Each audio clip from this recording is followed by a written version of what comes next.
സഹോദരന്മാരെ, ഇവിടെ ചോദ്യോത്തര സെഷനിലേക്ക് പോവുകയാണ്. പരിപാടി കഴിഞ്ഞിട്ട് എൻ്റെ എല്ലാ സഹോദരന്മാരും പോകാവൂ. ചോദ്യം ചോദിക്കാൻ താല്പര്യമുള്ള സഹോദരന്മാർ, അമുസ്ലിം സുഹൃത്തുക്കൾക്കാണ് ചോദ്യം ചോദിക്കാനുള്ള പ്രിഫറൻസ്. എന്തും നിങ്ങൾക്ക് സംശയമുള്ള എന്നിവിടെ വിഷയം സംസാരിച്ച ഏതൊരു കാര്യത്തെ സംബന്ധിച്ച് നിങ്ങൾക്ക് ചോദിക്കാം. നിങ്ങൾ എഴുന്നേറ്റ് നിന്നാൽ മൈക്ക് നിങ്ങളുടെ കയ്യിൽ കൊടുത്തു തരും. അതല്ലെങ്കിൽ നിങ്ങൾക്ക് എഴുതി ചോദിക്കാനാണെങ്കിൽ അങ്ങനെയും ചോദിക്കാം. ചോദ്യം ചോദിക്കാനുള്ള അവസരമാണ്. ജസ്റ്റ് ഒന്ന് എഴുന്നേറ്റ് നിങ്ങൾക്ക് കൈ വന്ദിച്ചാൽ മതി, അവിടെ മൈക്ക് കൊടുത്തു തരും. അതല്ലെങ്കിൽ എഴുതി ചോദിക്കാവുന്ന. എഴുതി കിട്ടിയ ഒരു ചോദ്യമാണ്, ഈ ജീവിതത്തിന് ശേഷം ഒരു പരലോകമുണ്ട് എന്നാണല്ലോ ഇസ്ലാമിക വിശ്വാസം. പരലോകമുണ്ട് എന്നതിന് എന്താണ് തെളിവ്?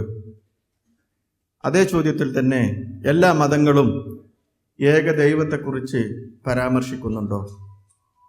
പരലോകമുണ്ട് എന്നതിന് എന്താണ് തെളിവ്? എല്ലാ മതങ്ങളും ഏകദൈവത്തെക്കുറിച്ച് പരാമർശിക്കുന്നുണ്ടോ?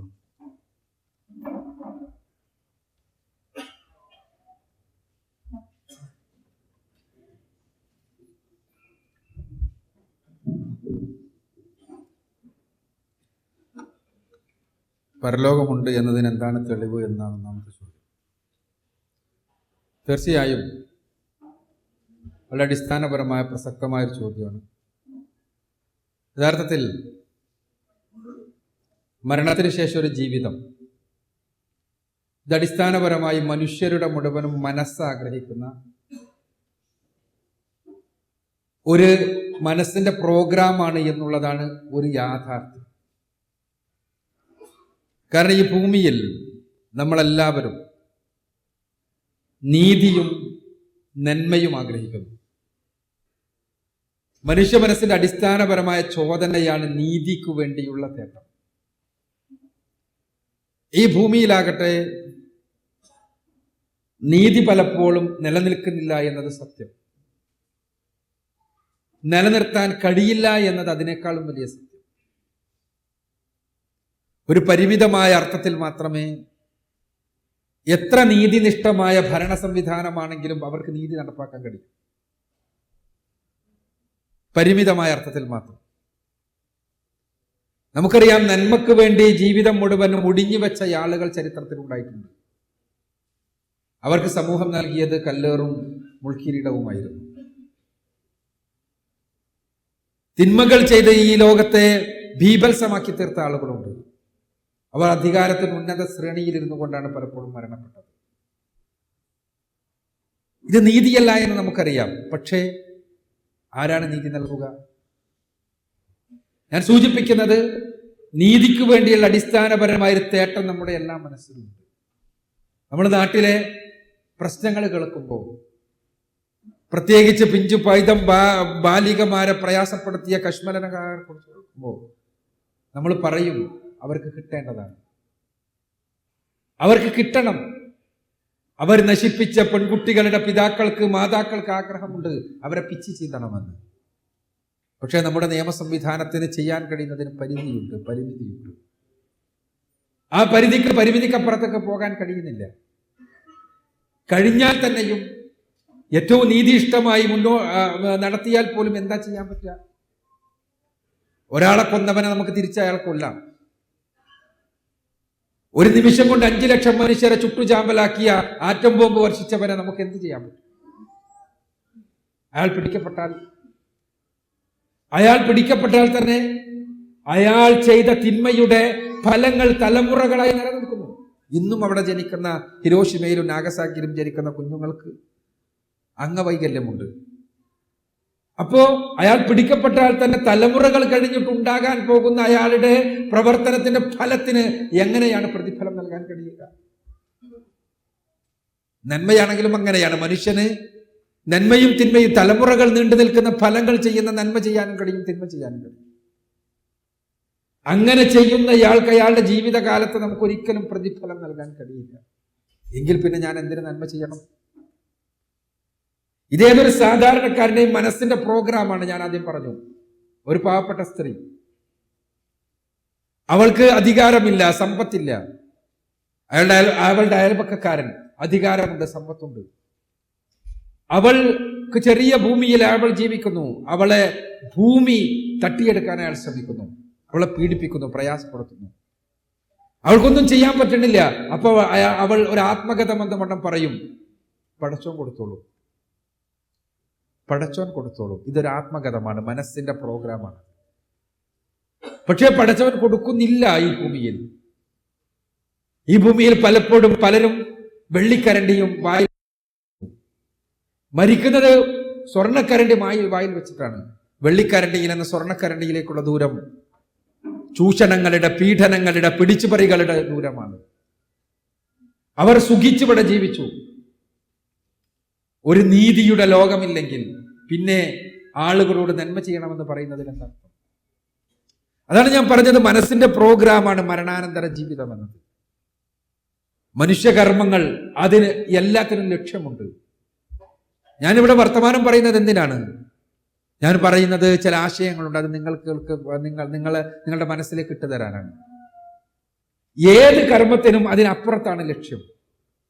ഞാൻ ഭക്ഷണം കഴിക്കുന്നത് കേവലം ഭക്ഷണം കഴിക്കാനല്ല, ശരീരം പോഷിപ്പിക്കാനാണ്. ശരീരം പോഷിപ്പിക്കുന്നത് എനിക്ക് അധ്വാനിക്കാനാണ്. ഏത് കർമ്മത്തിനും അതിനപ്പുറത്താണ് ലക്ഷ്യം. എങ്കിൽ കർമ്മങ്ങളുടെ സാകല്യമായ ജീവിതത്തിന്റെ ലക്ഷ്യം എന്താണ്? ജീവിക്കാൻ എന്ന് പറഞ്ഞാൽ ഭക്ഷണം കഴിക്കുന്നതിന്റെ ലക്ഷ്യം എന്താണ്? ഭക്ഷണം കഴിക്കാൻ എന്നാകുന്നത് പോലെയാണത്. ആയിക്കൂടാ. ജീവിതത്തിന്റെ ലക്ഷ്യം ജീവിതത്തിന് പുറത്താകണം. അതാണ് പടച്ചവൻ പറഞ്ഞത്, ജീവിതത്തിന് പുറത്താണ് ജീവിതത്തിന്റെ ലക്ഷ്യമാണ്. വേദഗ്രന്ഥങ്ങളെല്ലാം ഒരേ സ്വരത്തിൽ പറയുന്ന കാര്യമാണത്, മരണാനന്തര ജീവിതം എന്നുള്ള ആശയം. അതുണ്ടോ? സ്വാഭാവികമായും നമ്മുടെ ചോദ്യമാണ്. നമ്മുടെ മനസ്സിൽ ഇതിന് ആഗ്രഹമുണ്ട്, അല്ലെങ്കിൽ അടിസ്ഥാനപരമായ മനുഷ്യന്റെ പ്രോഗ്രാമാണത്. പക്ഷെ അതുണ്ടോ? ഉണ്ടോ? അതാണ് ചോദ്യത്തിന്റെ കാതൽ ഇപ്പോഴുള്ള. ഇവിടെ ഞാൻ സാധാരണ പറയാറുണ്ട് ഒരു ചെറിയ ഉപമാ കഥ. ഒരു കുളത്തിൽ കുറെ മീനുകൾ ജീവിച്ചുകൊണ്ടിരിക്കുന്നു, കുറെ മത്സ്യങ്ങൾ. ആ മത്സ്യങ്ങളിൽ ഒരെണ്ണത്തിന്റെ മുന്നിൽ അതിന് ഏറ്റവും ഇഷ്ടപ്പെട്ട ഒരു ഇര ഇങ്ങനെ വന്ന് കളിക്കുകയാണ്. ആ ഇര കളിക്കുന്ന സമയത്ത് ആ മത്സ്യം അത് കടിക്കാൻ വേണ്ടി, അത് തിന്നാൻ വേണ്ടി ആവേശത്തോടു കൂടി നീന്തിയെടുക്കുന്നു. അപ്പോ ഒരു തവള പ്രത്യക്ഷപ്പെട്ടുകൊണ്ട് പറയുന്നു, മീനെ അത് കടിക്കരുത്, അത് കടിച്ചാൽ അതിനുള്ളിൽ ഒരു കൊളുത്തുണ്ട്. ആ കൊളുത്ത് ചൂണ്ടയാണ്. ആ ചൂണ്ടക്കൊളുത്തിനപ്പുറത്ത് ഒരു കയറുണ്ട്. ആ കയറിന്റെ അപ്പുറത്ത് ഒരു വടിയുണ്ട്. വടി പിടിച്ച് മനുഷ്യൻ എന്ന ജീവി കരയിലിരിക്കുന്നുണ്ട്. നീ ഇത് തിന്നാൽ നിന്റെ കൊളുത്ത് നിന്റെ ചെകിളയിൽ കൊളുത്തും. മനുഷ്യൻ എന്ന ജീവി നിന്നെ പിടിച്ചെടുക്കും.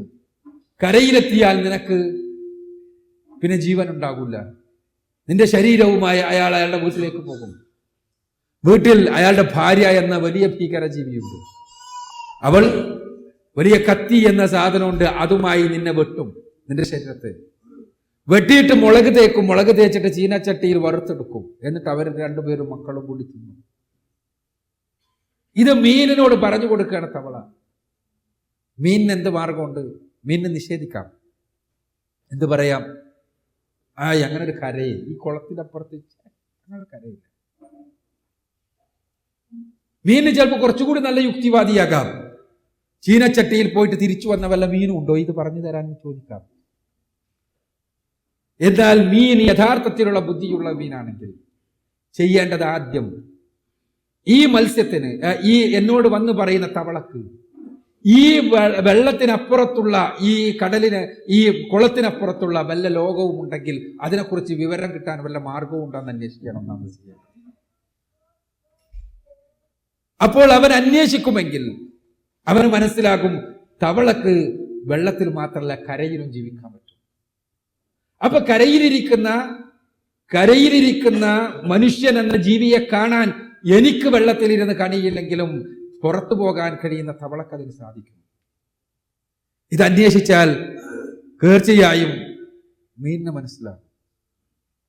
ഇനി അങ്ങനെ അന്വേഷിച്ചു, മനസ്സിലായി, കരയിൽ പോകാൻ തവളക്ക് കഴിയും. പക്ഷെ തവള കരയിൽ പോകാൻ കഴിയുന്നുള്ളതുകൊണ്ട് ഈ പറയുന്നത് സത്യമാണോ? സത്യമായിക്കൊള്ളണമെന്നില്ല. അവിടെ നമ്മൾക്ക് അന്വേഷിക്കാം, ഈ തവള ഇത് പറയുന്നത് കൊണ്ട്. മീനിനെ അന്വേഷിക്കാം, ഈ തവള ഇത് പറയുന്നത് കൊണ്ട് തവളക്ക് വല്ല മെച്ചമുണ്ടോ? ഇല്ല, തവളക്ക് ഒരു മെച്ചമില്ല, തവളക്ക് അത് പറയുന്നതുകൊണ്ട് ഒരു കാര്യമില്ല എന്ന് മനസ്സിലായി. ഇനിയും അന്വേഷിക്കാം, തവള കളവ് പറഞ്ഞ ശീലമുണ്ടോ? തവള ഇതുവരെ ഒരു കളവും പറഞ്ഞിട്ടില്ല എന്നുകൂടി മനസ്സിലായി. എങ്കിൽ ബുദ്ധിയുള്ള മീൻ എന്താ ചെയ്യേണ്ടത്? തവള പറഞ്ഞതനുസരിക്കണം. തവള പറഞ്ഞതാണ് സത്യമെന്ന് മനസ്സിലാക്കണം. മരണാനന്തര ജീവിതം ഉണ്ടാകണമെന്ന് എനിക്ക് ആഗ്രഹമുണ്ട്. എന്നിലെ നീതിബോധം അതിനു വേണ്ടി കാക്ഷിക്കുന്നു. പക്ഷേ അത് ഉണ്ടോ എന്ന ചോദ്യത്തിന് ഞാൻ അന്വേഷിക്കുന്നു. അന്വേഷിക്കുമ്പോൾ വേദഗ്രന്ഥങ്ങളെല്ലാം പറയുന്നു അങ്ങനെയുണ്ട്. പക്ഷേ വേദഗ്രന്ഥങ്ങളിൽ പരിശുദ്ധ ഖുർആൻ വേറിട്ട് നിൽക്കുന്നു. ഖുർആനിന്റെ 1/3 ഭാഗം മരണാനന്തര ജീവിതത്തെക്കുറിച്ചുള്ളതാണ്. ഖുർആൻ പേർത്തും പറഞ്ഞുകൊണ്ടിരിക്കുന്നു മരണത്തിന് ശേഷം ജീവിതമുണ്ട്, ഉണ്ട്. ഖുർആൻ പറയുന്നത് സത്യമാണോ? അവിടെ നമുക്ക് പരിശോധിക്കാം. തവളയെ പരിശോധിച്ച പോലെ ഖുർആനുമായി വന്ന മുഹമ്മദ് റസൂലുള്ളാഹി സ്വല്ലല്ലാഹു അലൈഹി വസല്ലം അദ്ദേഹം ഈ കൊണ്ടുവന്നത് സത്യമാണോ? ആ കൊണ്ടുവന്നത് ഇത് മരണാനന്തര ജീവിതമുണ്ടെങ്കിൽ ആ ജീവിതത്തെക്കുറിച്ചുള്ള അറിവ് അദ്ദേഹത്തിന് വന്ന് ലഭിച്ചിട്ടുണ്ടോ? അതാണല്ലോ കര എന്ന സാധനം ഉണ്ടോ എന്ന് പരിശോധിക്കുന്ന മാതിരി തവളക്ക് അത്തരം ഒരു ലോകത്തെക്കുറിച്ച് അറിവ് കിട്ടിയിട്ടുണ്ടോ എന്ന് പരിശോധിക്കുന്ന പോലെ മുഹമ്മദ് നബി സല്ലല്ലാഹു അലൈഹി വസല്ലമക്ക് അങ്ങനെ ഒരു ലോകത്തെക്കുറിച്ച് വല്ല അറിവും വന്നിട്ടുണ്ടോ? ഇത് പരിശോധിക്കുമ്പോൾ പരിശുദ്ധ ഖുർആൻ പരിശോധിക്കേണ്ടി വരും. പരിശുദ്ധ ഖുർആൻ പരിശോധിക്കുന്നു. ഞാൻ അന്വേഷിക്കണത്തിലാണ്. ഖുർആൻ പരിശോധിക്കുന്നു. ഖുർആനിലെ വചനങ്ങളിലൂടെ കടന്നു പോകുന്നു. പരിശുദ്ധ ഖുർആനിൽ ഒരുപാട് വചനങ്ങൾ. ആ വചനങ്ങളിൽ എനിക്ക് അന്വേഷിക്കാൻ പറ്റുന്ന ഒരുപാട് വചനങ്ങളുണ്ട്. ഇത് സത്യമാണോ? അതിൽ വല്ല കള്ളവുമുണ്ടോ? അതിൽ വല്ല സൂക്ഷ്മമായ തെറ്റുകളുമുണ്ടോ? ഞാൻ പരിശോധിക്കുന്നു. പരിശോധിക്കുമ്പോൾ 14 നൂറ്റാണ്ടുകൾക്ക് മുമ്പ് അവതരിക്കപ്പെട്ട ഒരു ഗ്രന്ഥം. ആ ഗ്രന്ഥത്തിൽ തീർച്ചയായും ഒരുപാട് പ്രാപഞ്ചിക പ്രതിഭാസങ്ങളെക്കുറിച്ച് പറയുന്നുണ്ട്. ആകാശഗോളങ്ങളെക്കുറിച്ച്, നക്ഷത്രങ്ങളെക്കുറിച്ച്, സൂര്യനെക്കുറിച്ച്, ചന്ദ്രനെക്കുറിച്ച്, ഭൂമിയെക്കുറിച്ച്, കാറ്റിനെക്കുറിച്ച്, മഴയെക്കുറിച്ച്, മലയെക്കുറിച്ച്, സമുദ്രത്തെക്കുറിച്ച്, സമുദ്രജീവികളെക്കുറിച്ച്, സസ്യലതാദികളെക്കുറിച്ച്, മഴയെക്കുറിച്ച്, മഴയുണ്ടാകുന്ന രീതിയെക്കുറിച്ച്, ഗർഭാശയത്തിലുള്ള മനുഷ്യ കുഞ്ഞിന്റെ മാറ്റങ്ങളെക്കുറിച്ച്, ഇങ്ങനെ പലതും. ഇത് നമുക്ക് അന്വേഷിക്കാൻ പറ്റുന്നതാണ്. എവിടെയെങ്കിലും ഒരു തെറ്റുണ്ടെങ്കിൽ, എവിടെയെങ്കിലും ഒരു അബദ്ധം ഉണ്ടെങ്കിൽ നമുക്ക് എന്ത് ചെയ്യാം? ഈ ഖുർആൻ അബദ്ധങ്ങളുടേതാണ് എന്ന് പറഞ്ഞ് നമുക്ക് തള്ളിക്കളയാം. നമുക്ക് അന്വേഷിക്കാൻ പറ്റുന്ന എവിടെ അന്വേഷിക്കുമ്പോഴും ഒരു അബദ്ധവും അവിടെ കാണാൻ കഴിയുന്നില്ല. മാത്രമല്ല, ഒരു അബദ്ധമില്ല എന്ന് മാത്രമല്ല, പുതിയ അറിവുകൾ പരിശുദ്ധ ഖുർആൻ പറയുന്നതാണ് ശരിയെന്ന് നമുക്ക് ബോധ്യപ്പെടുത്തുകയും ചെയ്യുന്നു. ഉദാഹരണത്തിന്, ഞാനൊരു ഭൗതിക ശാസ്ത്ര വിദ്യാർത്ഥിയാണ്, ഫിസിക്സ് വിദ്യാർത്ഥിയാണ്. എനിക്കറിയാം ഫിസിക്സിന്റെ ചരിത്രത്തിൽ ഉണ്ടായ ചില നാഴികക്കല്ലുകൾ.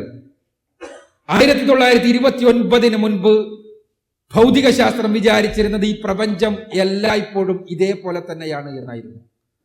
പ്രപഞ്ചം സ്റ്റാറ്റിക് ആണെന്ന് പറയും അതിന്റെ സാങ്കേതിക ഭാഷയിൽ.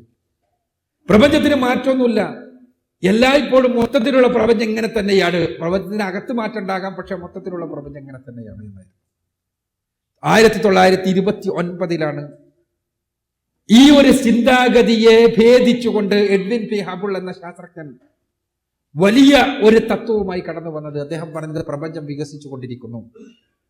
ബലൂണിൽ കുത്തുകളുള്ള ബലൂൺ വീർപ്പിക്കുന്ന സമയത്ത് അതിലെ കുത്തുകൾ പരസ്പരം അകലുന്നത് പോലെ നക്ഷത്ര കൂട്ടങ്ങൾ അകന്നുകൊണ്ടിരിക്കുന്നു. അപ്പൊ അതുകൊണ്ട് പ്രപഞ്ചം വികസിച്ചു കൊണ്ടിരിക്കുന്നു എന്ന് ശാസ്ത്രലോകത്തുള്ളവരൊന്നും അംഗീകരിച്ചില്ല. ഐൻസ്റ്റീൻ പറഞ്ഞത് വട്ടാണെന്ന്. വലിയ ശാസ്ത്രജ്ഞന്മാരെല്ലാം പറഞ്ഞു ഇതൊരിക്കലും അടിസ്ഥാനപരമായി അംഗീകരിക്കാൻ പറ്റില്ല. പക്ഷേ അദ്ദേഹം പറഞ്ഞ കാര്യങ്ങൾ സത്യസന്ധമാണ് എന്ന് പിൽക്കാലഘട്ടത്തിൽ ശാസ്ത്രലോകത്തിന് ബോധ്യപ്പെട്ടു. അങ്ങനെ ഒരു പ്രപഞ്ച വികാസം നടക്കുന്നുണ്ടെങ്കിൽ 3 കെൽവിൻ റേഡിയേഷൻ ഈ പ്രപഞ്ചത്തിൽ എല്ലായിടത്തും കോസ്മിക് റേഡിയേഷൻ ഉണ്ടാകും എന്ന് മനസ്സിലാക്കുകയും അത് പരീക്ഷിച്ച് ബോധ്യപ്പെടുകയും ചെയ്തു. ഇന്ന് ശാസ്ത്രലോകത്ത്, ഗോളശാസ്ത്ര രംഗത്ത് അംഗീകരിക്കപ്പെടുന്ന ഒരു തത്വമാണ് നമ്മുടെ പ്രപഞ്ചം അനുനിമിഷം വികസിച്ചു കൊണ്ടിരിക്കുന്നു. എക്സ്പാൻഡിങ് യൂണിവേഴ്സ് ഞാൻ പറയാം. ഇത് 1929 മുൻപ് ഒരാൾക്കും അറിയില്ല. അങ്ങനെ ഒരു സിദ്ധാന്തം തന്നെ ഇല്ല. പരിശുദ്ധ ഖുർആനിൽ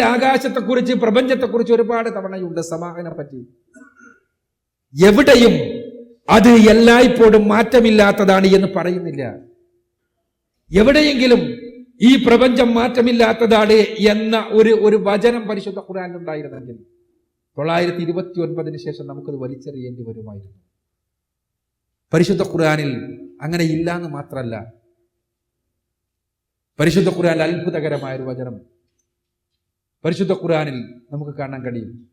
ഖുർആനിലെ 51-ാം അധ്യായം സൂറത്ത് ദാരിയാത്തിലെ 47-ാമത്തെ വചനം, വസ്സമാഅ ബനൈനാഹാ ബിഐദിൻ വഇന്നാ ലമുസ്ലിമൂൻ. ഖുർആൻ പറയുന്നത്, നാം ആകുന്നു നമ്മുടെ ശക്തി കൊണ്ട്, നമ്മുടെ കരങ്ങൾ കൊണ്ട് ഈ പ്രപഞ്ചത്തെ സൃഷ്ടിച്ചത്, നാം അതിനെ വികസിപ്പിച്ചു കൊണ്ടിരിക്കുകയും ചെയ്യുന്നു. ഖുർആൻ 51-ാമത്തെ അധ്യായം സൂറത്ത് ദാരിയാത്തിലെ 47-ാമത്തെ വചനം. ഞാൻ അധ്യായവും വചനവും പറയുന്നത് പരിശോധിക്കേണ്ടവർക്ക് പരിശോധിക്കാൻ വേണ്ടിയാണ്.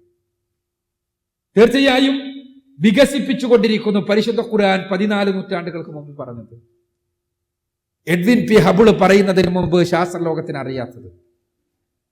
പ്രപഞ്ചത്തെക്കുറിച്ച് പരിശുദ്ധ ഖുർആൻ പറയുമ്പോൾ ഒരിക്കലും അബദ്ധം ഉണ്ടാകുന്നില്ല എന്ന് മാത്രമല്ല, പുതിയ വിവരങ്ങളുടെ അടിസ്ഥാനത്തിൽ നോക്കുമ്പോൾ പോലും അത് സത്യസന്ധമാണ് എന്ന് ബോധ്യപ്പെടുന്നു. ഞാൻ പരലോകത്തിലേക്ക് പോവുകയാണ്, മരണാനന്തര ജീവിതത്തിലേക്ക് പോവുകയാണ്. ഇവിടെ ഇങ്ങനെ എനിക്ക് അന്വേഷിക്കാൻ കഴിയുന്നിടത്തെല്ലാം പരിശുദ്ധ ഖുർആൻ പറയുന്നത് 100% സത്യസന്ധമാണെങ്കിൽ, ഖുർആൻ എനിക്ക് അന്വേഷിക്കാൻ പറ്റാത്തൊരു ലോകത്തെക്കുറിച്ച് പറയുന്നു, മരണാനന്തര ജീവിതത്തെ പറ്റി.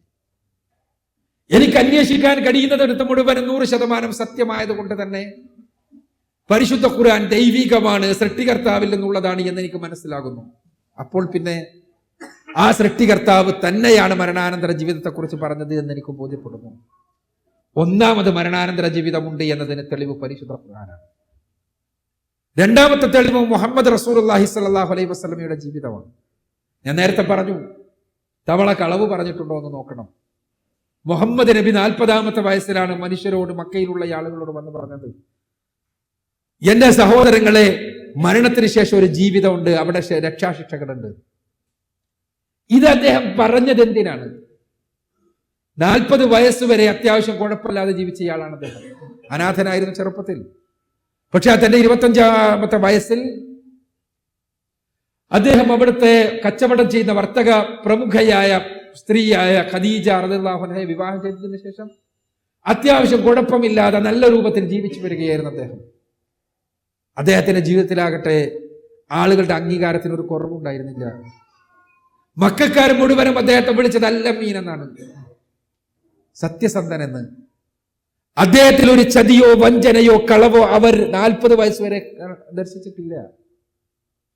അദ്ദേഹം എന്തെങ്കിലും തെറ്റ് ചെയ്തതായി അവർക്ക് ആർക്കും അഭിപ്രായമില്ല. ഇത് മുസ്ലിങ്ങൾ പറയുന്ന കഥയല്ല.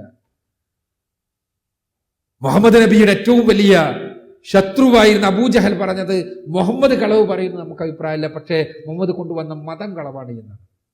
രേഖപ്പെടുത്തപ്പെട്ട യാഥാർത്ഥ്യമാണത്. മുഹമ്മദ് റസൂലുള്ളാഹി സ്വല്ലല്ലാഹു അലൈഹി വസല്ലമ 40 വയസ്സ് വരെ ഒരു കളവും പറഞ്ഞിട്ടില്ല. 40-ാമത്തെ വയസ്സിൽ മരണാനന്തര ജീവിതം എന്നൊരു പച്ചക്കള്ളം പറയുന്നു എന്ന് വിചാരിക്കുക. അങ്ങനെ ഒരു സങ്കല്പിക്കുക നമ്മൾ. എന്തിനായിരിക്കും അത്? എന്തെങ്കിലും സ്വാർത്ഥമായ താല്പര്യം ഉണ്ടാകണം അങ്ങനെ പറഞ്ഞിട്ടുണ്ടെങ്കിൽ, കളവാണെങ്കിൽ. നമ്മൾ നോക്കുക, 40 വയസ്സ് വരെ ജനങ്ങളുടെ മുഴുവനും അംഗീകാരത്തോടു കൂടി ജീവിച്ച അദ്ദേഹം 40-ാമത്തെ വയസ്സിൽ ഇത് പറഞ്ഞപ്പോൾ എന്താ ഉണ്ടായത്? അതുവരെ മുഹമ്മദ് നബി അൽ-അമീൻ എന്ന് വിളിച്ചവർ അന്ന് മുതൽ മുഹമ്മദ് നബിയെ ഭ്രാന്തൻ എന്ന് വിളിച്ചു. അന്ന് വരെ മുഹമ്മദ് നബിയെക്കെതിരെ ഏതെങ്കിലും കൈകൾ ഉയർന്നാൽ അവിടെ 1000 കൈകൾ ആ കൈകൾക്കെതിരെ ഉയരുമായിരുന്നു മക്കയിൽ നിന്ന്. ഈ 1000 കൈകളും മുഹമ്മദ് നബിക്കെതിരെ ഉയരുന്ന അവസ്ഥാവിശേഷം ഉണ്ടായി. അവസാനം നിവൃത്തിയില്ലാഞ്ഞിട്ട് ജനിച്ചു വളർന്ന നാട്ടിൽ നിന്ന് നാട് വിടേണ്ടി വന്നു. എന്തിന്? ഈ ഒരു പച്ചക്കള്ളം പറഞ്ഞതിനോ? ഇല്ല ഇല്ല, മുഹമ്മദ് നബി സല്ലല്ലാഹു അലൈഹി വസല്ലമയുടെ ജീവിതം തെളിവാണ്. അദ്ദേഹം ഈ പറഞ്ഞത് സത്യമാണ് എന്നതിന്. പരിശുദ്ധ ഖുർആനും നബിചര്യയുമാണ് മരണാനന്തര ജീവിതത്തിന്റെ സത്യതക്കുള്ള തെളിവ് എന്നാണ് ഞാൻ പറഞ്ഞത്. എനിക്ക് എൻ്റെ സുഹൃത്തുക്കളോട്, പ്രത്യേകിച്ച് മുസ്ലിങ്ങളല്ലാത്ത സഹോദരങ്ങളോട് പറയാനുള്ളത്, മരണത്തിന് ശേഷമുള്ള ജീവിതം നമുക്ക് നിഷേധിക്കാം, ഇല്ല എന്ന് നമുക്ക് സങ്കല്പിക്കാം. നമ്മൾ സങ്കല്പിച്ചത് കൊണ്ട് അത് ഇല്ലാതെയാവില്ല. നമ്മൾ നിഷേധിച്ചത് കൊണ്ട് ഉണ്ടെങ്കിൽ ഇല്ലാതെയാവില്ല. നമ്മളെല്ലാവരും കൂടി വിശ്വസിച്ചത് കൊണ്ട് അത് ഇല്ലെങ്കിൽ ഉണ്ടാവുകയുമില്ല. പക്ഷേ അത് നമ്മൾ കേവലമായി നിഷേധിക്കുകയാണെങ്കിൽ, ഉണ്ടെങ്കിൽ നമ്മുടെ സ്ഥിതി എന്തായിരിക്കുമെന്ന് നമ്മൾ ആലോചിക്കണം. എല്ലാവരോടുമാണ് എനിക്ക് സൂചിപ്പിക്കാനുള്ളത്.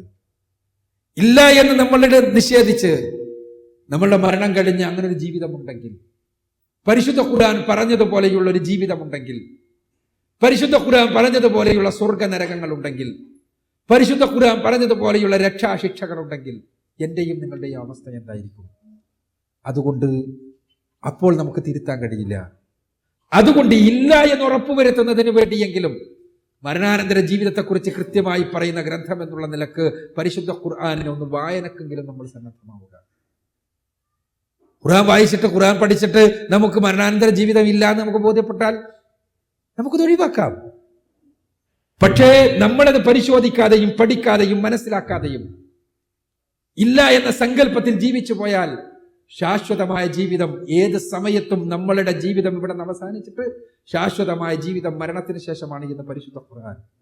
അത് സത്യമാണെങ്കിൽ എന്തായിരിക്കും നമ്മുടെ അവസ്ഥ? അതുകൊണ്ട് ഖുർആൻ പഠിക്കുക എന്ന് പ്രത്യേകിച്ച് ഖുർആൻ പഠിച്ചെടുക്കാൻ അവസരം ലഭിച്ചിട്ടില്ലാത്ത സഹോദരങ്ങളോട് പ്രത്യേകമായി അഭ്യർത്ഥിക്കുക.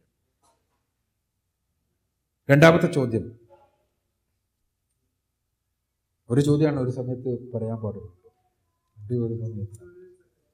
നിങ്ങൾ പ്രത്യേകിച്ച് പറയാൻ പാടില്ല.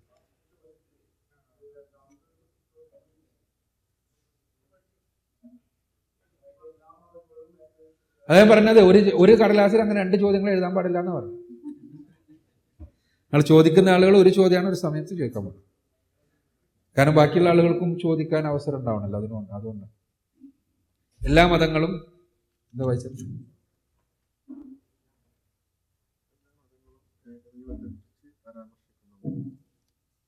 എല്ലാ മതങ്ങളും ഏകദൈവത്തെക്കുറിച്ച് പരാമർശിക്കുന്നുണ്ടോ എന്നാണ് ചോദ്യം. യഥാർത്ഥത്തിൽ എൻ്റെ പ്രഭാഷണം ശരിക്കും ശ്രദ്ധിച്ചാൽ നിങ്ങൾക്ക് ആ കാര്യം ബോധ്യപ്പെട്ടിട്ടുണ്ടാകും എന്നാണ് എനിക്ക് തോന്നുന്നത്. ഞാൻ സൂചിപ്പിച്ചിരുന്നു, നിലവിലുള്ള മതങ്ങൾ സട്ടാവും സംരക്ഷകനുമായ ഏകദൈവത്തെക്കുറിച്ച് കൃത്യമായി പഠിപ്പിക്കുന്നു. ഇന്ത്യയെ സംബന്ധിച്ചിടത്തോളം പ്രധാനമായും 3 മതങ്ങളാണുള്ളത്. ഹിന്ദുമതമാണൊന്ന്. ഹിന്ദുമതത്തെ സംബന്ധിച്ചിടത്തോളം വേദങ്ങളും ഉപനിഷത്തുക്കളും അതേപോലെ തന്നെ സ്മൃതികളും ശ്രുതികളും അറിയപ്പെടുന്ന ഗ്രന്ഥങ്ങളാണ് ഹിന്ദുമതത്തിന്റെ അടിസ്ഥാന ഗ്രന്ഥങ്ങൾ. ശ്രുതികളായി അറിയപ്പെടുന്ന വേദങ്ങളും ഉപനിഷത്തുക്കളും ആരണ്യകങ്ങളും ബ്രാഹ്മണങ്ങളുമെല്ലാം ഒരു വശത്ത്, സ്മൃതികളായി അറിയപ്പെടുന്ന ധർമ്മശാസ്ത്ര ഗ്രന്ഥങ്ങൾ മറുവശത്ത്. ഇവയെല്ലാം തന്നെ ഏകനായ സട്ടാവിനെ കുറിച്ച് ആവർത്തിച്ച് പറയുന്നത് നമുക്ക് കാണാൻ കഴിയും. വേദങ്ങളുടെ പ്രാർത്ഥനകളിൽ മുഴുവനും ഏകനായ സട്ടാവിനെ നമുക്ക് കാണാൻ കഴിയും. പ്രാർത്ഥനകളെല്ലാം ആരംഭിക്കുന്നത് ഓം ശാന്തി ശാന്തി എന്ന് പറഞ്ഞുകൊണ്ടാണ്. ആ ഓംകാര ശബ്ദം തന്നെ ഏകനായ സട്ടാവിനെയാണ് കുറിക്കുന്നത് എന്നാണ് പണ്ഡിതന്മാർ സൂചിപ്പിക്കുന്നത്.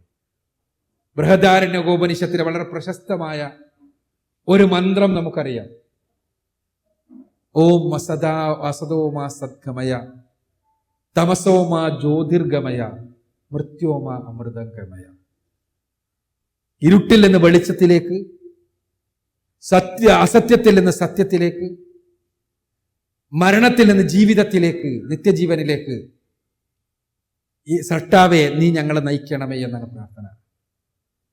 ഈ വേദങ്ങളുടെ മുഴുവനും പ്രാർത്ഥനകളുടെ സമാഹാരം എന്നുള്ള നിലക്ക് അവതരിപ്പിക്കുന്ന പ്രാർത്ഥനയാണ് മഹാനിർവഹണ സ്തോത്രം.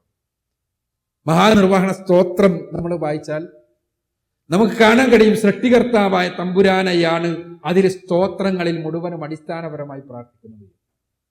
നമസ്തേ സദേ സർവലോകാശ്രയായ, നമസ്തേ ചിതേ വിശ്വരൂപാത്മകായ, നമോ ദ്വൈത തത്വായ മുക്തിപ്രദായ, നമോ ബ്രഹ്മണേ വ്യാപിനേ നിർഗുണായ, ത്വമേകം ശരണ്യം ത്വമേകം വരണ്യം, ത്വമേകം ജഗത്കാരണം വിശ്വരൂപം, ത്വമേകം ജഗത്കർത്തൃപാതൃപ്രഹർത്തൃ, ത്വമേകം പരം നിശ്ചലം നിർവികൽപ്പം. ഇവിടെ ഞാൻ പറഞ്ഞ സൂക്തത്തിൽ നമസ്തേ സദേ സർവലോകാശ്രയ എന്ന് പറഞ്ഞ തുടങ്ങുന്നത്. സകല ലോകങ്ങളും സകല സമയത്തും ആശ്രയിച്ചു നിൽക്കുന്നവനായ പടച്ചവനെ നിനക്ക് നമസ്കാരം. നമസ്തേ ചിതേ വിശ്വരൂപാത്മകായ, ഈ വിശ്വത്തെ മുഴുവനും രൂപപ്പെടുത്തിയവനായ പടച്ചവനെ നിനക്ക് നമസ്കാരം. അങ്ങനെ പറഞ്ഞിട്ട് പിന്നെ ത്വമേകം ശരണ്യം ത്വമേകം വരണ്യം. അവിടെ ഏകത്വം ഒരു വചനത്തിന് 5 തവണയാണ് പറയുന്നത്. ത്വമേകം ത്വമേകം ത്വമേകം ത്വമേകം ത്വമേകം. ഈ ഏകത്വം നമുക്കവിടെ വളരെ കൃത്യമായി കാണാൻ കഴിയും.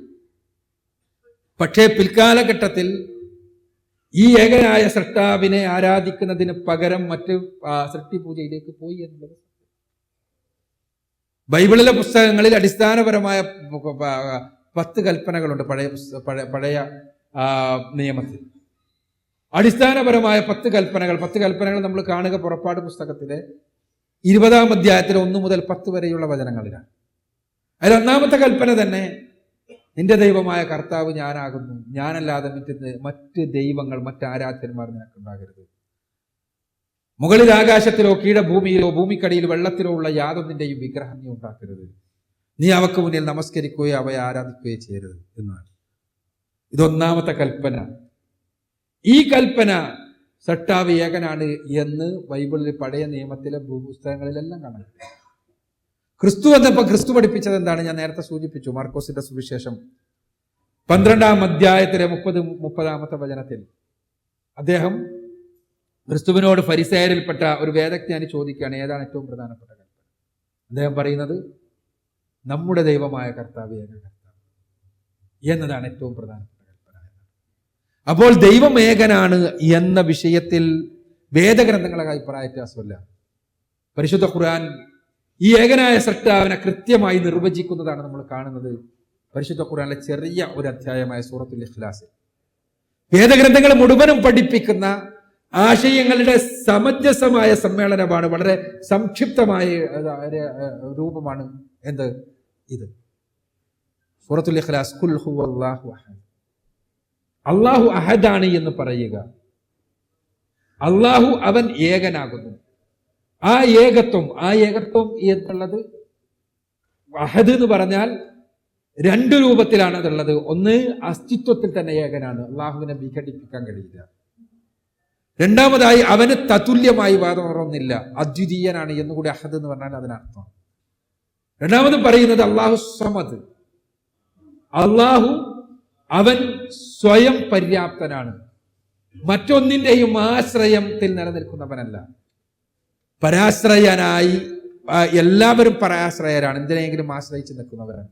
അള്ളാഹു അങ്ങനെ ഒന്നിനെയും ആശ്രയിച്ച് നിൽക്കുന്നവനല്ല. ലം യലിദ് വലം യൂലദ്, അവൻ ജനിക്കുന്നില്ല, അവൻ ആരെയും ജനിപ്പിക്കുന്നുമില്ല, പിതാവും പുത്രനുമില്ല. വലം യകുൽ ലഹു കുഫുവൻ അഹദ്, അവന് തതുല്യമായി, അവന് സമാന്തരമായി ആരും തന്നെയില്ല, ഒന്നും തന്നെ. ഇങ്ങനെ എല്ലാ അർത്ഥത്തിലും അദ്വിതീയനായ, ഒരർത്ഥത്തിലും ഒന്നുമായും താരതമ്യം ചെയ്യാൻ കഴിയാത്ത സൃഷ്ടാവിന്റെ അസ്തിത്വത്തെക്കുറിച്ച് പരിശുദ്ധ ഖുർആനിലെ ഈ ചെറിയൊരു അധ്യായത്തിലൂടെ പറയുന്നു. ചോദ്യത്തിന്റെ ഉത്തരം, എല്ലാ വേദഗ്രന്ഥങ്ങളും അടിസ്ഥാനപരമായി ഏകദൈവ വിശ്വാസം പഠിപ്പിക്കുന്നു. സൃഷ്ടാവും സംരക്ഷകനും ഏകനാണ് എന്നും അവൻ മാത്രമാണ് ആരാധ്യൻ എന്നുമുള്ള സന്ദേശം പഠിപ്പിക്കുന്നു. പക്ഷേ പിൽക്കാലഘട്ടത്തിൽ ഈ സൃഷ്ടാവിനെ അല്ലാതെ സൃഷ്ടികളെ പൂജിക്കുന്ന, ആരാധിക്കുന്ന അവസ്ഥയിലേക്ക് വേദത്തിന്റെ വക്താക്കൾ എന്ന് പറഞ്ഞ ആളുകൾ പോവുകയാണ് ചെയ്തത്. അവിടെയാണ് ആ പരിശുദ്ധ ഖുർആൻ ഈ വേദങ്ങൾ മുഴുവനും പഠിപ്പിച്ച അടിസ്ഥാന ആദർശത്തിലേക്ക് തിരിച്ചു വിളിക്കുന്നത്. മാത്രമാണ് ആരാധ്യൻ എന്നുള്ള ആദർശം എന്ന് നമ്മൾ മനസ്സിലാക്കുന്നത്.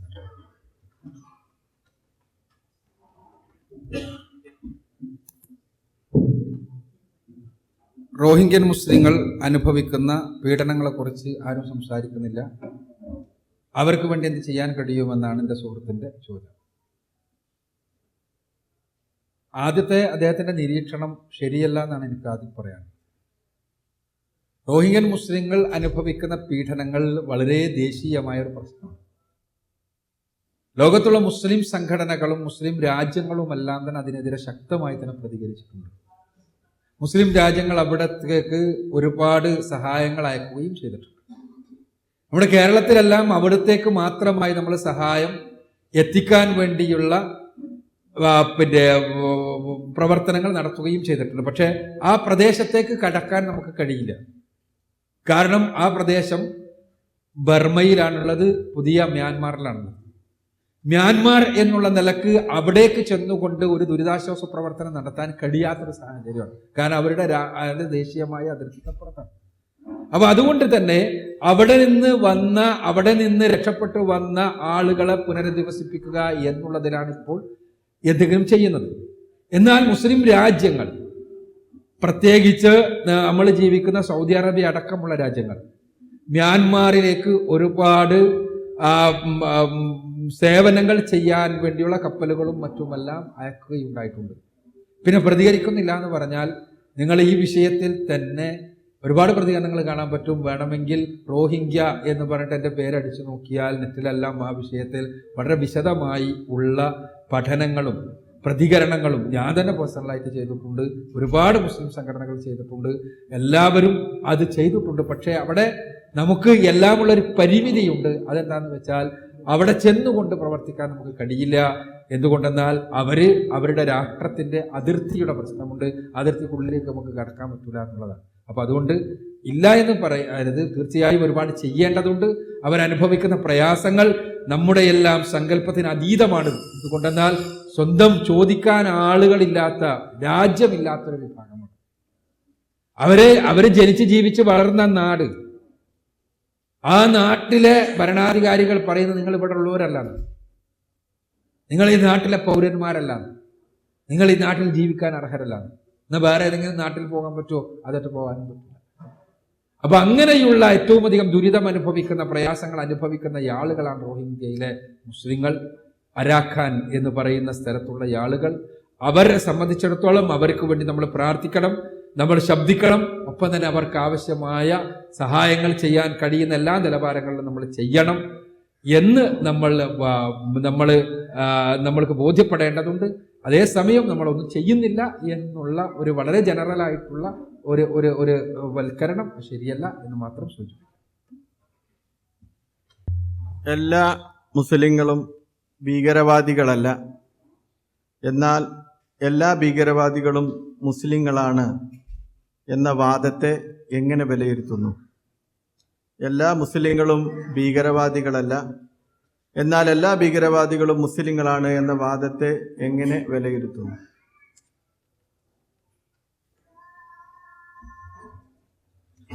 ഈ അടുത്തായി ഉയർന്നു കേൾക്കുന്ന ഒരു വർത്തമാനമാണ്, എല്ലാ മുസ്ലിങ്ങളും ഭീകരവാദികളല്ല, ശരിയാണ്, പക്ഷെ എല്ലാ ഭീകരവാദികളും മുസ്ലിങ്ങളാണ്.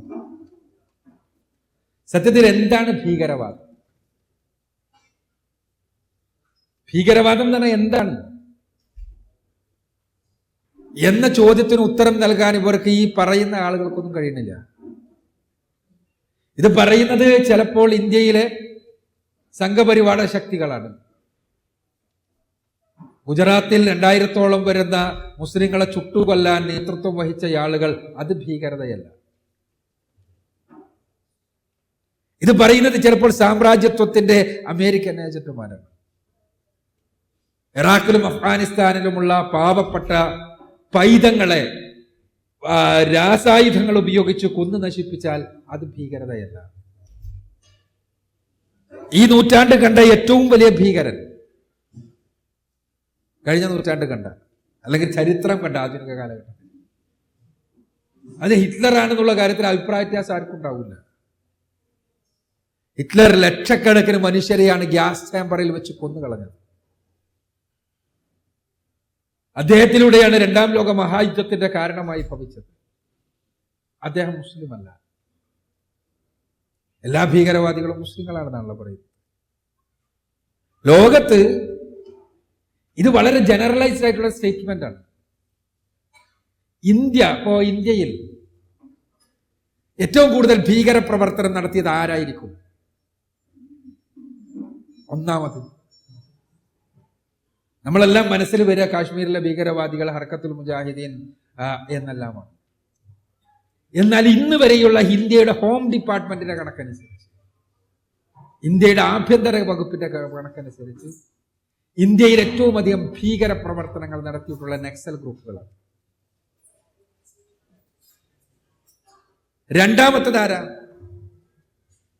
രണ്ടാമത്തെ ബോഡോ തീവ്രവാദികളാണ്. മൂന്നാമത്തെ ആരാണെന്ന് മനസ്സിലാകാത്ത ആളുകളാണ്. നാലാമത്തതാണ് മുസ്ലിം ഗ്രൂപ്പുകൾ. ആ മുസ്ലിം ഗ്രൂപ്പുകൾ നടത്തിയ ഭീകര പ്രവർത്തനങ്ങൾ കഴിഞ്ഞ 10 വർഷത്തിന്റെ ഉള്ളിൽ ഇന്ത്യയിൽ നടന്നത്, ഈ മൊത്തത്തിൽ നടന്നതിന്റെ 2% മാത്രമാണ്. ഇത് ഹോം ഡിപ്പാർട്ട്മെന്റിന്റെ കണക്കാണ്, നിങ്ങൾക്ക് പരിശോധിച്ചാൽ കിട്ടും. ഇന്ത്യയുടെ ഹോം ഡിപ്പാർട്ട്മെന്റിന്റെ കണക്കാണ്. അത് കണക്കിന്റെ മുകളിൽ ഇരിക്കുന്ന ആളുകളാണ് ഇങ്ങനത്തെ പ്രസ്താവനകൾ നടത്തുന്നത്.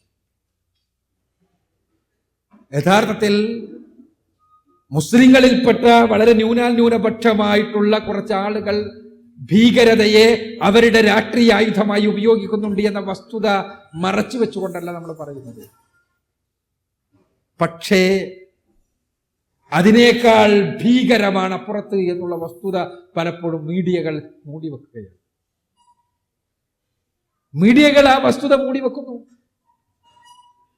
അങ്ങനെ മുസ്ലിങ്ങളെ ഭീകരവാദികളാക്കി തീർക്കാൻ വേണ്ടി, അങ്ങനെ ആ ഭീകരവാദ ആരോപണത്തിന്റെ മറവിൽ ഇസ്ലാമോഫോബിയ, ഇസ്ലാം ഭീതി വളർത്തിയിട്ട് ആ ഭീതിയുടെ തണലിൽ തങ്ങളുടെ അധികാരം നിലനിർത്താൻ വേണ്ടി ഇവർ ശ്രമിക്കുന്നു.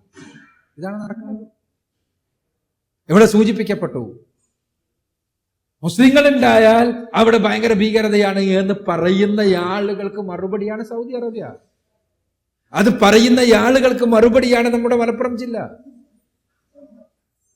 ഇവിടെ സൂചിപ്പിക്കപ്പെട്ടു, സൗദി അറേബ്യയിൽ നമ്മൾ ജീവിക്കാൻ തുടങ്ങിയിട്ട് കാലങ്ങളായി. തീർച്ചയായും ഇവിടുത്തെ സ്പോൺസേഴ്സ് പല പ്രയാസങ്ങളും പലതും ചെയ്യാറുണ്ട്. അതെല്ലാം ശരിയാണ്. നല്ലവരുണ്ട്, ചീത്ത ആളുകളും എല്ലായിടത്തും ഉള്ളതുപോലെ ഇവിടെയുണ്ട്. പക്ഷേ മതത്തിന്റെ പേരിൽ നിർബന്ധിച്ച് മതത്തിൽ ചേർക്കുകയോ ആ രൂപത്തിലുള്ള ഒരു പീഡനമോ, പരിശുദ്ധ ഖുർആനിൽ ആയത്ത് ധരിച്ചിട്ടാണ് ചിലർ ഇസ്ലാം ഭീകരാണെന്ന് പറയുന്നത്. അതെന്താണ്? ആയത്തിൽ ആ മുസ്ലിങ്ങളെ കൊല്ലണം എന്ന് പറയുന്നുണ്ട്. അത്ര തരം കിട്ടിയാൽ കൊല്ലണം എന്ന് പറയുന്നുണ്ടെന്നാണ് ഇപ്പൊ അടുത്തൊരാൾ എഴുതിയത്. മുസ്ലിങ്ങൾക്ക് ഇന്ത്യയിൽ ഭരണമില്ലാത്തതുകൊണ്ടാണ്, അല്ലെങ്കിൽ ഖുർആൻ പറയുന്നത് കണ്ടിടത്ത് വെച്ച് കഴുത്ത് നീട്ടിക്കൊല്ലണം എന്നാണ്. ഭരണം ഉണ്ടായാൽ അപ്പം തുടങ്ങും കൊല്ലരുത്. യഥാർത്ഥത്തിൽ ഇന്ത്യ രാജ്യം മുസ്ലിങ്ങളുടെ കയ്യിലായിരുന്നു 1000-ഓളം കൊല്ലം. ഇന്നും ഇന്ത്യയിൽ മുസ്ലിങ്ങൾ ന്യൂനപക്ഷമാണ്. ഇങ്ങനെ കൊന്നു തീർത്തിരുന്നെങ്കിൽ ന്യൂനപക്ഷമാകും മുസ്ലിങ്ങൾ. ഞാൻ പറഞ്ഞല്ലോ, സൗദി അറേബ്യ മാത്രമല്ല, GCCയിൽ എത്രയെത്ര മുസ്ലിങ്ങൾ, അവർക്കിടയിൽ ജോലി ചെയ്യുന്ന എത്രയെത്ര മുസ്ലിങ്ങളല്ലാത്തവർ, അവരെ ആരെയെങ്കിലും ഇങ്ങനെ പക്ഷെ വെറുതെ പറഞ്ഞുണ്ടാക്കുകയാണ്. മലപ്പുറം ജില്ലയിൽ ജീവിക്കുന്ന ആളുകളാണ് നമ്മൾ. അവിടെ എത്രത്തോളം സൗഹൃദത്തോടു കൂടിയാണ് ഹിന്ദുക്കളും മുസ്ലിങ്ങളും ജീവിക്കുന്നതെന്ന് നമുക്കറിയാം. പക്ഷെ പുറത്തുള്ള ആളുകൾക്ക് മലപ്പുറം ജില്ല എന്ന് പറഞ്ഞാൽ മുസ്ലിങ്ങളുടെ ഭീകര പ്രവർത്തനം നടക്കുന്ന സ്ഥലം എന്നുള്ള രൂപത്തിൽ തെറ്റായ ധാരണകൾ വളർത്തിയിട്ട് ആടിനെ പട്ടിയാക്കി തങ്ങളുടെ രാഷ്ട്രീയ താല്പര്യങ്ങൾ സംരക്ഷിക്കാൻ ശ്രമിക്കുന്നവരുടെ വർത്തമാനം മാത്രമാണിത്. ഇസ്ലാം ഭീകരത പഠിപ്പിക്കുന്നില്ല, മുസ്ലിങ്ങൾ ഭീകരവാദികളുമല്ല. മുസ്ലിങ്ങളിൽ വളരെ ന്യൂനപക്ഷം ഭീകരപ്രവർത്തനം നടത്തുന്നുണ്ടെങ്കിൽ അത് മുസ്ലിങ്ങൾ മൊത്തത്തിൽ അപലപിച്ചതാണ്. അതൊരിക്കലും ഇസ്ലാമിന്റെ രീതിയല്ല എന്നാണ് ചോദ്യത്തിന് ഉത്തരമായി എനിക്ക് സൂചിപ്പിക്കാൻ.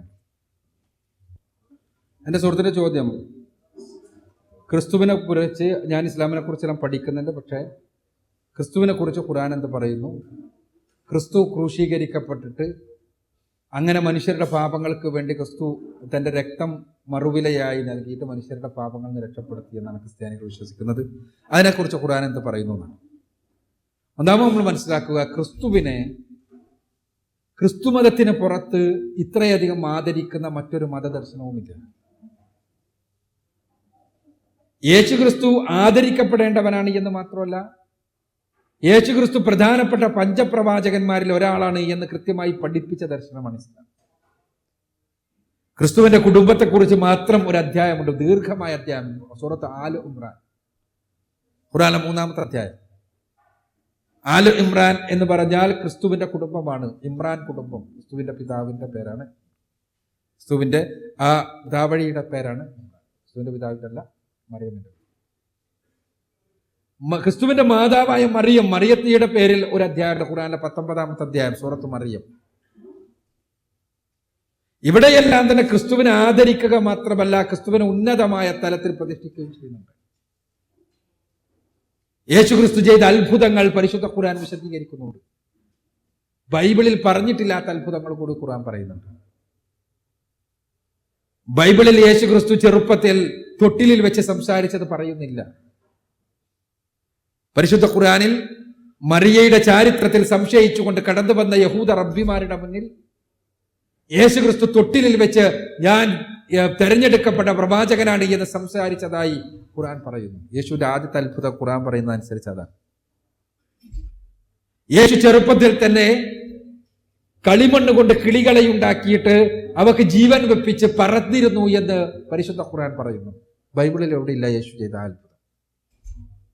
പക്ഷെ ഈ അത്ഭുതങ്ങളെ മുഴുവനും അംഗീകരിക്കുകയും യേശുവിന്റെ മഹത്വം പഠിപ്പിക്കുകയും യേശുവിന്റെ ജീവിതം മാതൃകയോഗ്യമാണ് എന്ന് ഖുർആൻ പേർത്തും പറയുകയും ചെയ്യുമ്പോഴും ഖുർആൻ പറയുന്നു, പക്ഷേ യേശു മനുഷ്യനായ പ്രവാചകനാണ്. യേശു ദൈവമല്ല, യേശു ദൈവപുത്രനല്ല. യേശു മനുഷ്യനായ പ്രവാചകനാണ്, ദൈവം ഏകനാണ്. ഖുർആൻ ആവശ്യപ്പെടുന്നത് യേശു ഏതൊരു ദൈവത്തെയാണോ അംഗീകരിച്ചത് ആ ദൈവത്തെ അംഗീകരിക്കുക എന്നാണ്. യേശു പറഞ്ഞത് ഏക സത്യദൈവമായ നിന്നെയും നീ അയച്ചിരിക്കുന്ന യേശു ക്രിസ്തുവിനെയും അറിയുന്നതാണ് നിത്യജീവൻ എന്നാണ്. ബൈബിളിലെ യോഹന്നാന്റെ സുവിശേഷം 18-ാം അധ്യായത്തിലെ 7-ാമത്തെ വചനം. ഏക സത്യദൈവമായ നിന്നെയും നീ അയച്ചിരിക്കുന്ന യേശു ക്രിസ്തുവിനെയും. അപ്പോൾ ഏക സത്യദൈവം നീയാണ്.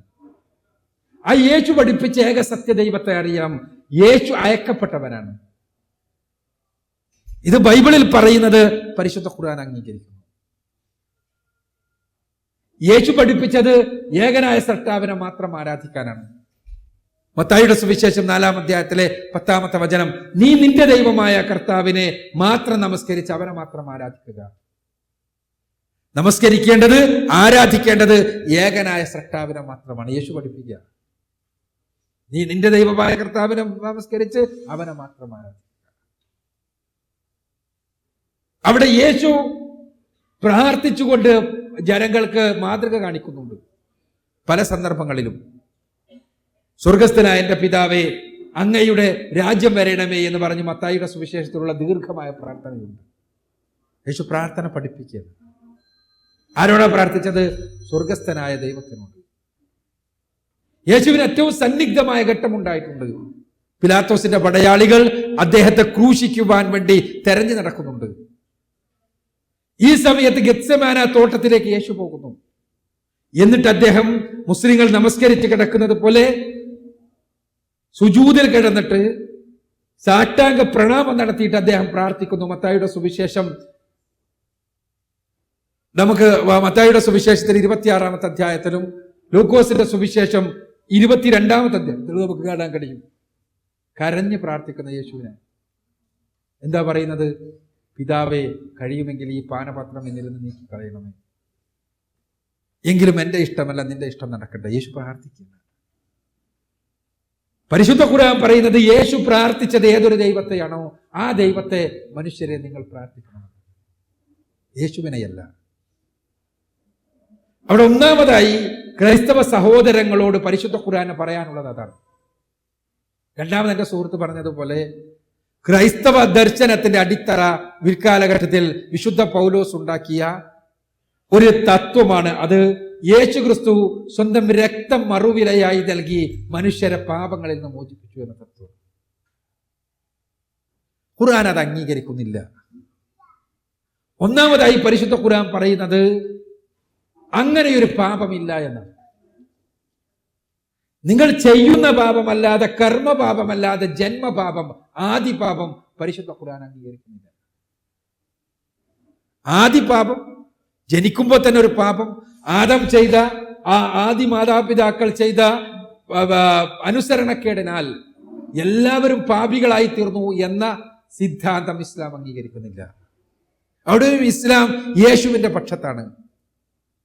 ഇസ്ലാം യേശുവിന്റെ പക്ഷത്താണ്. ക്രിസ്തുവിനോട് ശിഷ്യന്മാർ വന്നുകൊണ്ട് ചോദിക്കുകയാണ് ഒരു സദസ്സിൽ വെച്ച്, ആരാണ് സ്വർഗത്തിൽ ഏറ്റവും വലിയവൻ?